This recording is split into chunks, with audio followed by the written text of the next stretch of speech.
So today I'm decorating a cake where I got given basically like freedom doing whatever I wanted, but the theme was it to be pink and quite pretty.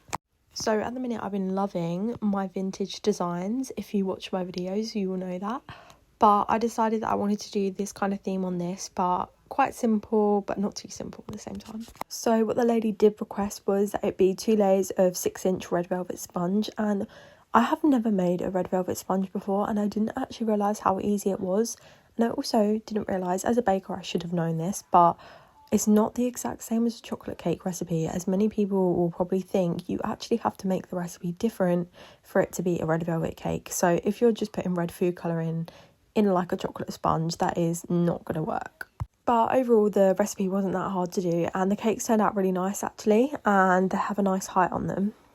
I probably just followed a recipe from Jane's Patisserie because obviously I don't have my own recipe as I've never done red velvet before, but it's definitely something that I would like to do more. So then I went in and done a quick vanilla buttercream crumb coat, and I asked the lady if that's all she wanted, and all she wanted was vanilla, so that made my job very easy. Then I made this beautiful pink, like literally it's stunning, I love this colour, and done a quick final coat and it didn't take me that long. I've also found a new method of just like scraping up the sides instead of like across. It helps buttercream go on easier. I've just realised that probably sounds quite confusing for a non-baker, but I know what I mean.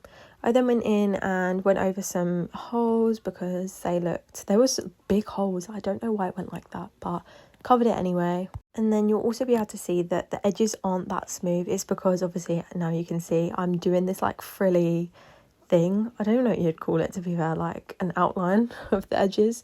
And I just think this is so pretty. Like, I love doing this at the minute.